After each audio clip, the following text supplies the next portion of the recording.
We don't matter. It doesn't make any sense. I'm not looking backward. Why don't we just... He's the man who made millions laugh, but no one noticed the pain behind that smile. It was more like you're supposed to say, you know, we're important, and you're supposed to say it's all going to be all right, and you're supposed to say that, you know, whatever you dream can come true, and you're supposed to say all those things. I do believe in manifestation, power of that kind of stuff, but I don't believe that any of it matters, you know.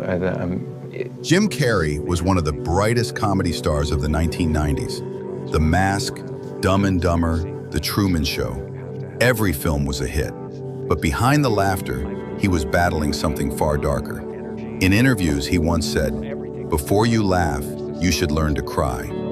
What he really meant was his own life story. I'm that, and it doesn't matter to me what's happening. I'm finding that ultimately the freedom from it is something people are kind of hungry for in a way. Right. They're like, I don't want to be me either. Right. You know, and I go, well, great, because you never have been. For years, he fought depression, medication, loneliness, the search for meaning, until one day, he walked away from it all. He left Hollywood behind and turned to art to find himself. He said, "There is no Jim Carrey. He's just a character I once played." Don't you? You know, that look like success in order to give up my attachment to those things.